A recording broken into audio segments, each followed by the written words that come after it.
We start with questions for the Minister for Women and Equalities, Elsie Blundell. Number 1, Mr. Speaker. Minister.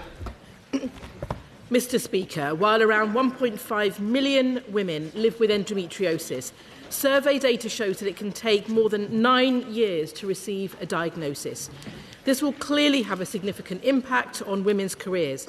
We're acting so that women receive medical support earlier, ensuring they're not dismissed by doctors and can access diagnostic testing.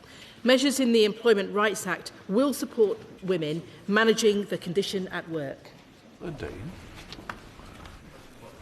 Thank you, Mr. Speaker.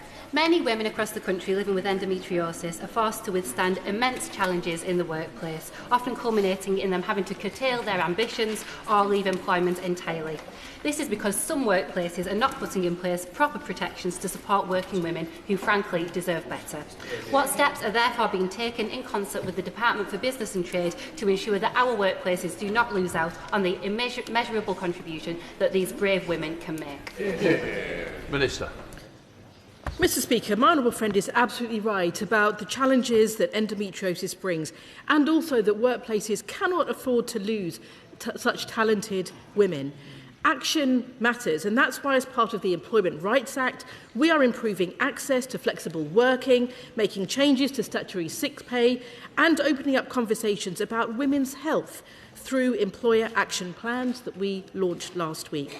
I look forward to working with my honourable friend and other members to make that support a reality.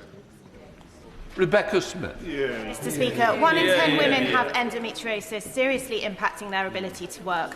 What plans does the Minister have to ensure that employers have really clear guidance about the reasonable adjustments that they should be offering? And it's not just for endometriosis, it's for all gynaecological issues that have an impact on women's work. Minister. I thank the honourable member. That's an incredibly important question. It is also the reason why, with the action plans that we launched last week, we are looking both to see action to tackle gender pay gaps, but also to have a strategy for supporting women with the menopause. What we do know, and this is from conversations we also have with employers, is that this will be important in helping facilitate other conversations about women's health and how women can have that vital support in the workplace. Afzal Khan. Question number 2, Mr. Speaker. Secretary of State. Thank you, Mr. Speaker. Tackling child poverty is the moral mission of this Labour government. Your background should not determine what you can go on to achieve in life, and inequality and poverty are barriers to opportunity.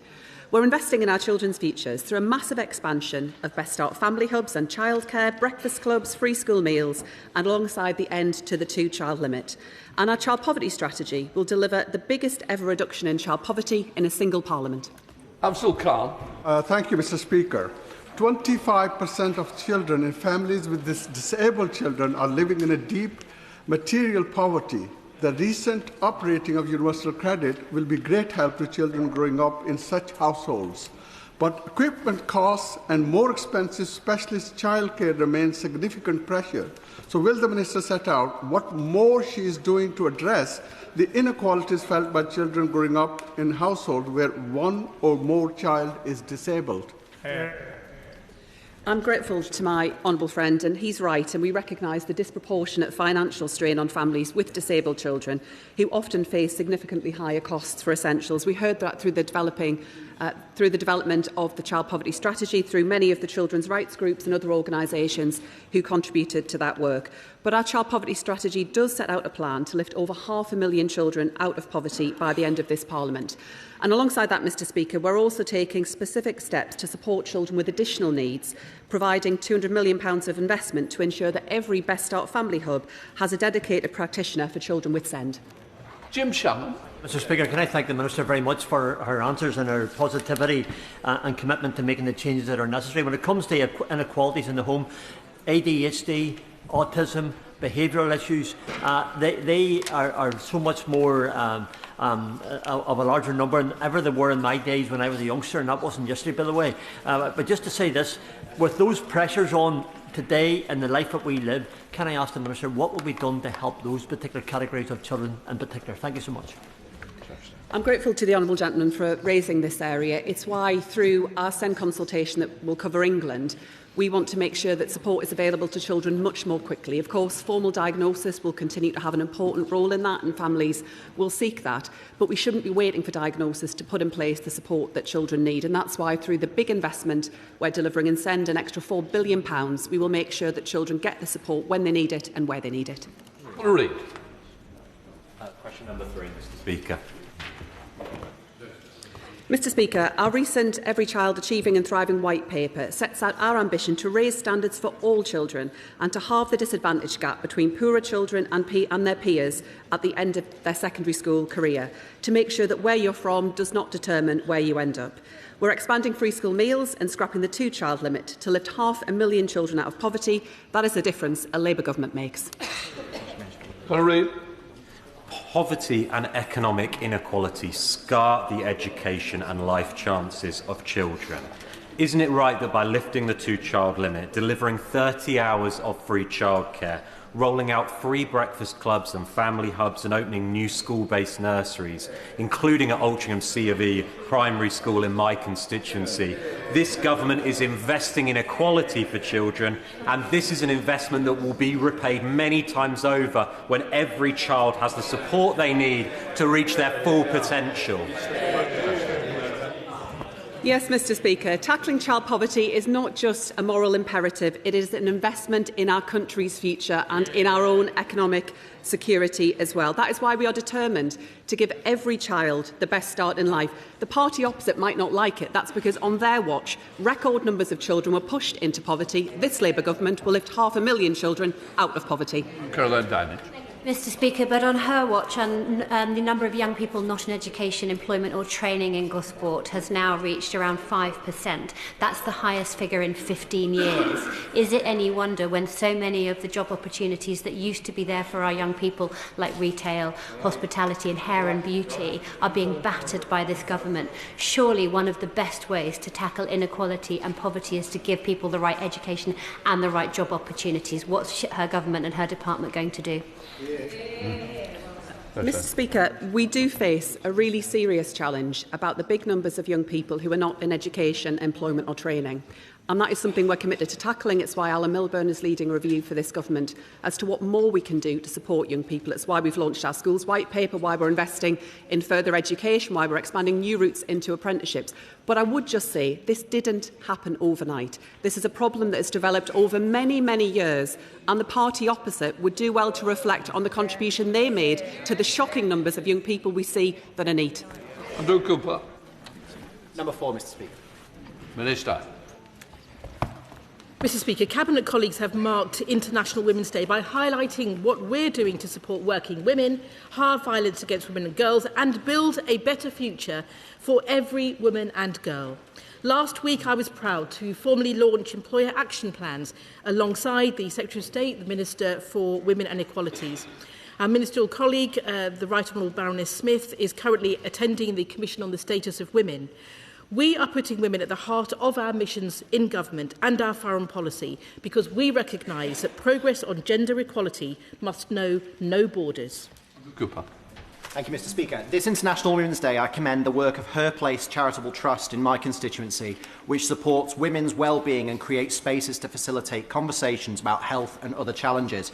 Her Place say many women, especially in deprived areas, visit their GP with poor mental health but are given medication without any meaningful discussion about what's happening in their lives. With Health Watch England reporting that many women feel unheard and those in deprived areas facing 20 fewer healthy years, how will the government back community-based wraparound services to close those gaps? Minister. May I thank my honourable friend for his question and join him in commending the work of Her Place and all community-based support. We are rolling out neighbourhood health centres across the country, prioritising areas with the greatest need, and local authorities and integrated care boards will work together to design these services to reflect the needs of local women.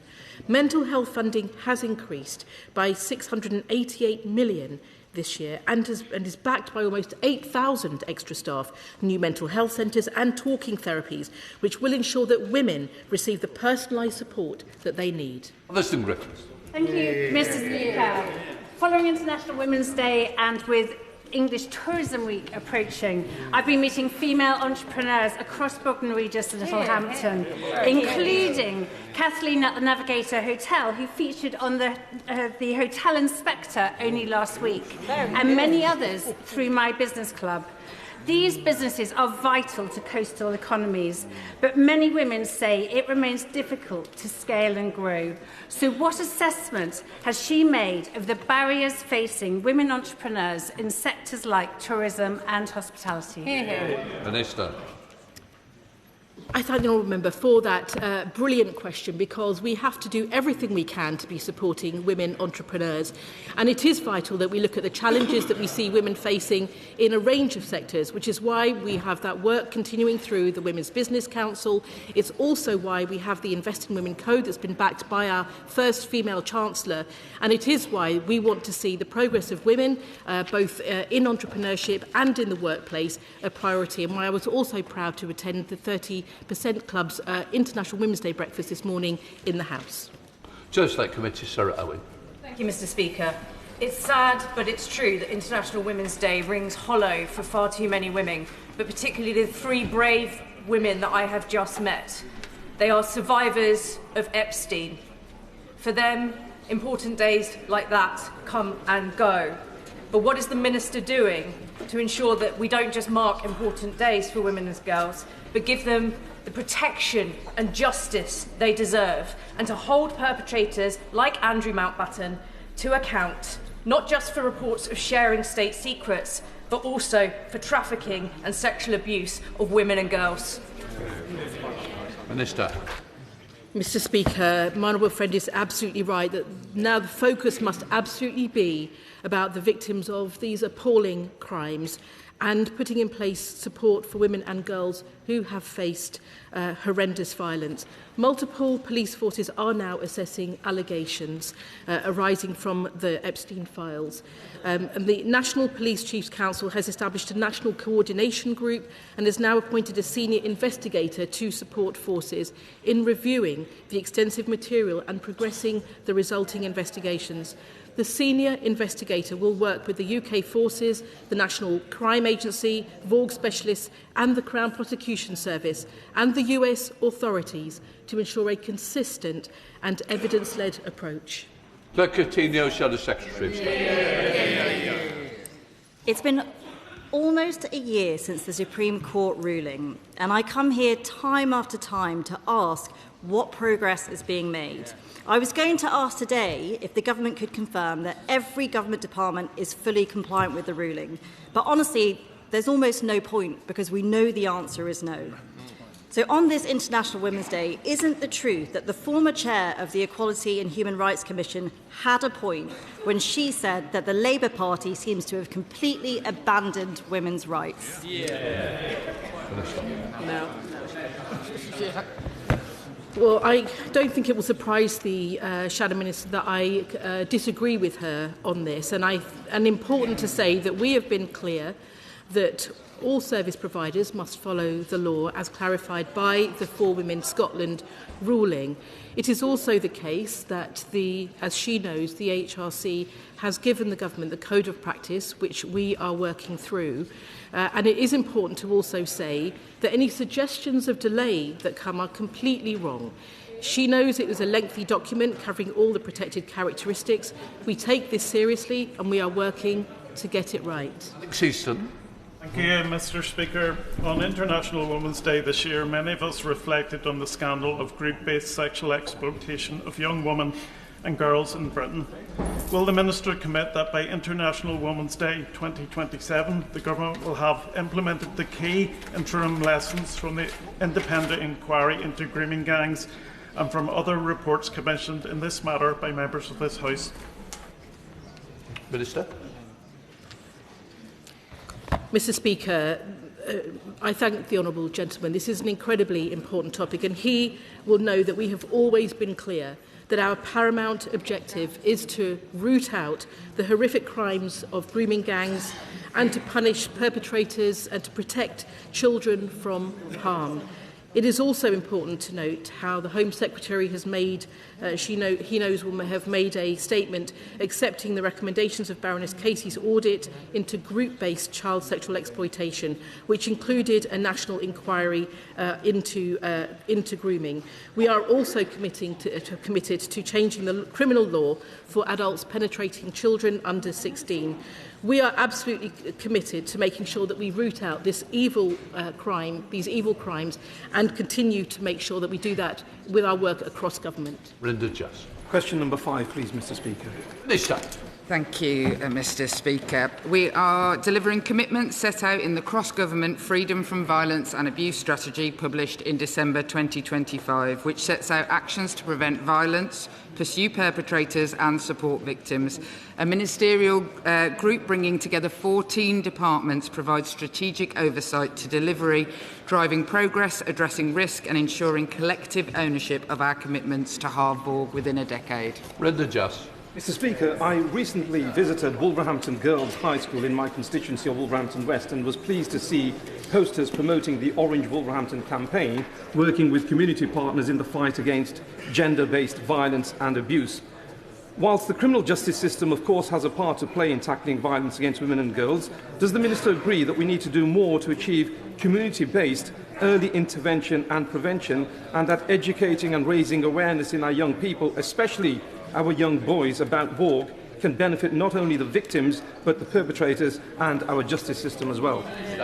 I thank the honourable gentleman. I was this weekend with Black Country Women's Aid celebrating their 40th anniversary, and they mentioned how the honourable gentleman had been incredibly supportive of them. The first 3 aims of our strategy is stopping violence before it starts, focusing on the prevention he talks about.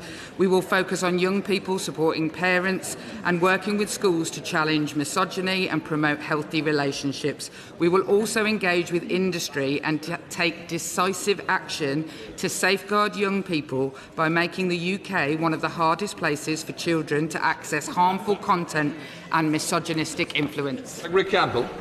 Mr. Speaker, will the Minister undertake to consult with the Northern Ireland Justice Minister, because violence against women and girls continues to increase? Another woman killed in the past few days in Northern Ireland, and we need to take positive action to stem this misogynistic abuse of both women and girls. Minister. I thank the honourable gentleman, and he highlights another incredibly sad case. Of course, I work with the Justice Minister in Northern Ireland, as with all the devolved administrations. We work very, very closely to make sure that we are working together to deal with this problem collectively. Secretary Statement. Incomplete responses from police forces, nothing from Police Scotland. Healthcare Today reported back in 2025 that Women's Rights Network via FOIs found 1 in 7 sexual crimes. 266, Mr. Speaker, were on hospital wards. 2 in 5 female medical students reported sexual harassment or assault in university. With just 4% charge for these offences, perpetrators are getting away with it, surely committing more attacks. So with the backdrop of Labour's shameful choices on jury trials yesterday, all appalling, when will the Minister and this government act to protect women on wards? Minister. What I would like to say to the honourable lady, that if she were to read the Violence Against Women and Girls strategy, there is a specific sections around healthcare workers and workers across the community, specifically targeting the issue of sexual harassment within the NHS. But what I would also point out to her, that the charging rate fell in sexual crimes fell to a historic low under her government, and I am very pleased to tell the House that it is now increasing. Bridget Goldman, Liberal Democrat spokesperson. Thank you, Mr. Speaker. Mr. Speaker, last month The Guardian revealed that suicides following domestic abuse may be vastly underreported, with research in Kent suggesting it could be 15 times more prevalent. There has been just 1 manslaughter conviction from such a death in the whole of UK legal history. Liberal Democrats in the other place recently tabled an amendment to the Crime and Policing Bill supported by Women's Aid and Advocacy After Fatal Domestic Abuse, requiring police to investigate suicides as potential homicides where there is a reasonable suspicion of a history of domestic abuse.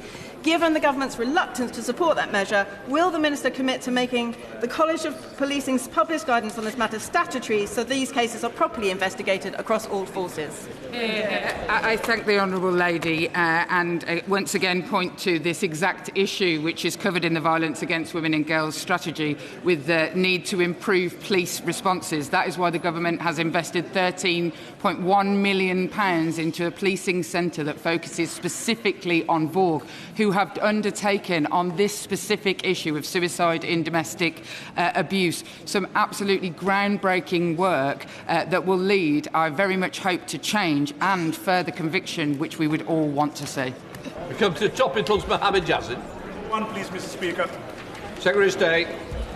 Mr. Speaker, following International Women's Day, this government is taking another step towards a fairer Britain. We've published guidance for business to encourage them not just to report their gender pay gap, but to set out plans to tackle it. Because reducing the gender pay gap is good for women and it's good for growth too. We're expanding childcare, introducing new workplace protections and implementing a landmark strategy to tackle violence against women and girls. Mohammed Yazid. So, Speaker, the latest endometriosis UK report shows the average diagnosis time in the UK has risen to 8 years and 10 months. Constituents in Bedford and Kempston, including a staff member with a rare form, still face long delays for treatment. So will the Secretary of State set improved targets and mandate GP training on recognising endometriosis in the women's health strategy to speed up diagnosis? Secretary of State. My honourable friend is right that women often spend years being dismissed, misdiagnosed or just not being listened to. This is completely unacceptable and we are determined to tackle it. To improve early diagnosis of the condition, we continue to roll out community diagnostic centres and through our renewed women's health strategy, which we'll publish soon, we'll be focused on speeding up diagnosis and treatment of mental health and gynaecological conditions, including endometriosis. Sir, Secretary of State Clerk. Within an hour of the government publishing their Islamophobia definition this week, there were calls from within the Labour Party for it to be weaponised to stifle free speech. And yet we know there have been multiple cases of our public services being too scared of being called Islamophobic to speak freely to save women and girls from serious harm. So can the Secretary of State explain why the Labour Party thought it was worth trading the safety of women and girls for their own narrow political interests? Mr. Speaker, what absolute rubbish. This is a serious issue. We know that there are people who want to pull our country apart, but I am proud that we live in a multi-ethnic, diverse and tolerant nation where we celebrate our shared values. It is right that we take action against anti-Muslim hatred in our country, as we take action on anti-Semitism too, and we've set out further steps in that area. But it is completely unacceptable that anyone would face intimidation or harassment on the basis of their faith. But that is not in conflict, Mr. Speaker, with our fundamental belief in the right to freedom of speech. Catherine Fuchs. An economic abuse victim loses her life every 19 days, according to Surviving Economic Abuse. With over half of domestic homicide reviews involving this form of abuse by their partner, what steps is the Secretary of State taking with Cabinet colleagues to tackle it, both through the Violence Against Women strategy of the government and through improving understanding within relevant agencies? Minister. I thank the Honourable Lady. The cross-government VOG strategy that she speaks of sets out an ambitious package of measures to prevent and tackle economic abuse and support victims. This includes exploring how to prevent joint mortgages being used as a tool of abuse, ensuring coerced debt is accurately reflected and addresses the very severe problem of victims' credit files, and piloting the use of economic abuse evidence form within the government to improve our response to victims of economic abuse. Steve Blackman. 20 months ago in the King's Speech, the government announced that it would bring forward the draft Race and Disability Equality Bill. We've not seen this draft yet. Next week will be a year since the consultation was launched. When will we see the draft bill, and what will the process of scrutiny be for that bill? Mr. Speaker, I welcome the honourable lady's interest in this area. Good progress has been made in developing the policy. We will publish the government's response as soon as we can, as well as setting out next steps in terms of legislation we'll bring forward. This was a key manifesto commitment, and we will deliver it. Bridget, quickly. Thank you, Mr. Speaker.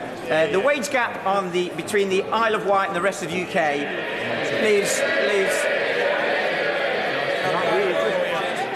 I know you love the Isle of Wight, you just did nothing about it in power. The wage gap